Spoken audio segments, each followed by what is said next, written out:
Seorang laki-laki berusia 55 tahun bernama Bapak Made datang ke fasilitas kesehatan dengan keluhan mudah lelah, sering merasa haus, dan memiliki luka pada kaki yang sulit sembuh selama beberapa minggu terakhir. Bapak Made telah didiagnosis diabetes mellitus tipe 2 sejak 8 tahun yang lalu. Namun, dalam beberapa bulan terakhir, beliau mengaku jarang melakukan kontrol kesehatan, sering lupa mengonsumsi obat, serta kesulitan menjaga pola makan dan aktivitas fisik. Selain keluhan fisik, pasien juga mengaku merasa khawatir dan tertekan karena kondisi kesehatannya semakin memburuk. Dalam kondisi tersebut, diperlukan kolaborasi berbagai profesi kesehatan untuk memberikan pelayanan yang komprehensif dan berpusat pada pasien.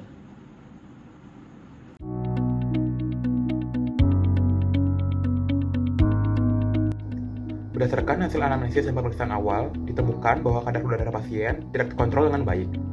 Selain itu, luka pada kaki pasien menunjukkan adanya risiko komplikasi yang perlu segera ditangani. Selain kondisi yang tampak saat ini, pasien juga perlu dievaluasi terkait komplikasi yang sering muncul pada penyakit diabetes jangka panjang seperti gangguan saraf, gangguan pembuluh darah, dan komplikasi pada organ tertentu lainnya. Namun, pengobatan medis tidak dapat berdiri sendiri. Keberhasilan terapi juga dipengaruhi oleh kepatuhan pasien dalam menjalani pengobatan, kemampuan melakukan perawatan diri, serta perubahan gaya hidup sehari-hari. Oleh karena itu, penanganan pasien memerlukan pendekatan yang menyeluruh dari berbagai profesi kesehatan agar semua kebutuhan pasien dapat teridentifikasi dan ditangani dengan optimal.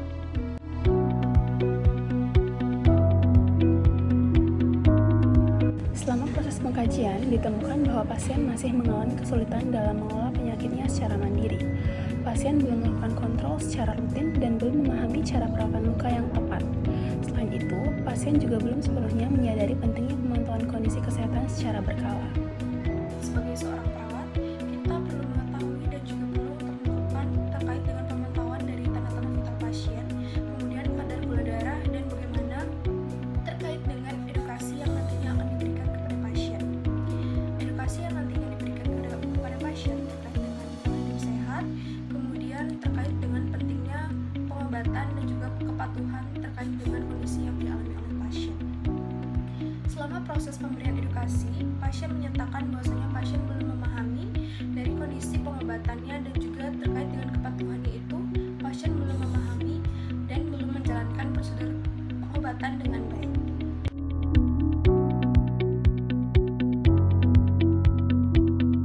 Hasil asesmen menunjukkan bahwa pasien belum menjalankan terapi obat secara konsisten. Pasien terkadang menghentikan penggunaan obat ketika merasa kondisinya membaik dan belum memahami manfaat jangka panjang dari terapi yang diberikan.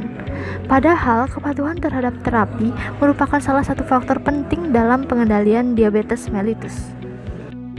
Sebagai farmasis, kami memberikan konseling mengenai cara penggunaan obat yang benar, waktu konsumsi yang tepat, kemungkinan efek samping yang perlu diperhatikan, serta pentingnya kepatuhan dalam menjalani terapi. Selain itu, kami membantu pasien dalam memahami tujuan dari setiap obat yang digunakan, sehingga pasien dapat berperan aktif dalam pengelolaan penyakitnya.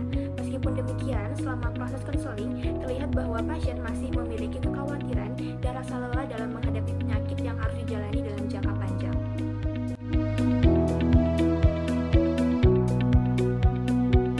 Berdasarkan hasil asesmen psikologis, pasien menunjukkan adanya stres yang berkaitan dengan kondisi kesehatannya. Pasien merasa khawatir terhadap kemungkinan komplikasi yang dapat terjadi di masa depan. Selain itu, pasien juga merasa terbebani dengan berbagai perubahan yang harus dilakukan dalam kehidupan sehari-harinya. Kondisi psikologis seperti stres dan kecemasan dapat mempengaruhi perilaku kesehatan seseorang, mulai dari kepatuhan terhadap mengonsumsi obat, menjaga pola makan, maupun melakukan kontrol kesehatan secara rutin. Apabila tidak ditangani dengan baik, maka hal tersebut dapat menjadi hambatan dalam proses pengelolaan penyakit kronis. Sebagai psikolog, kami memberikan psikoedukasi mengenai hubungan antara kondisi psikologis dan kesehatan fisik, membantu pasien mengembangkan strategi coping yang lebih adaptif, serta memperkuat motivasi pasien dalam menjalani pengobatan. Kami juga mendorong keterlibatan keluarga sebagai sumber dukungan yang dapat membantu pasien selama proses pengelolaan penyakit. Selain berdampak pada kondisi emosional, stres yang dialami pasien juga membuat aktivitas sehari-harinya semakin berkurang, sehingga pasien menjadi kurang aktif dibandingkan sebelumnya.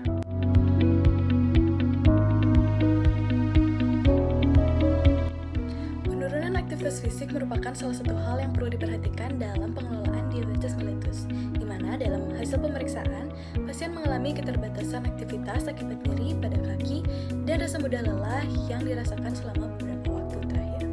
Sebagai fisioterapis, kami melakukan penilaian terhadap kemampuan gerak, kekuatan otot, keseimbangan, dan juga kapasitas fungsional dari pasien. Selanjutnya, kami menyusun program latihan yang aman dan juga sesuai dengan kondisi pasien untuk meningkatkan mobilitas, mempertahankan kebugaran, serta membantu pengendalian kadar gula darah. Peningkatan kualitas hidup pasien perlu dilakukan secara menyeluruh karena diabetes tersebut tidak hanya mempengaruhi fisik saja, tetapi juga berbagai aspek kesehatan lainnya.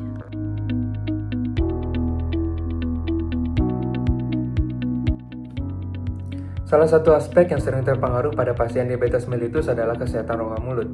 Kadar gula darah yang tidak terkontrol dapat meningkatkan risiko terjadinya penyakit periodontal, peradangan gusi, infeksi rongga mulut, hingga gangguan penyembuhan pada jaringan.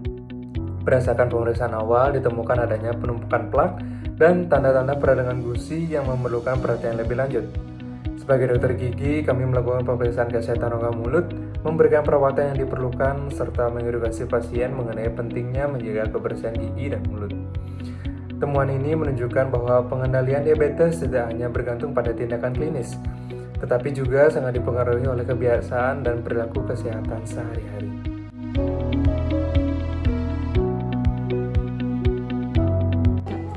Dari hasil asesmen terhadap perilaku kesehatan pasien, ditemukan beberapa faktor risiko yang berkontribusi dalam kondisi yang dialami oleh pasien. Yang pertama yaitu faktor dari pola makan pasien yang kurang sehat, lalu aktivitas fisik yang kurang, lalu kontrol kesehatan yang tidak teratur, serta kurangnya pemahaman mengenai pencegahan komplikasi diabetes.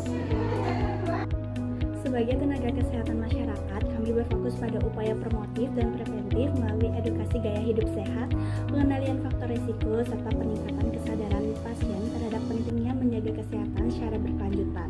Kami juga mendorong pemanfaatan program kesehatan yang tersedia di masyarakat, sehingga pasien dapat memperoleh dukungan yang berkesinambungan setelah kembali ke lingkungan sehari-harinya. Karena berbagai faktor tersebut saling berkaitan, diperlukan pendekatan yang terintegrasi dari seluruh profesi kesehatan agar tujuan pelayanan dapat tercapai secara optimal.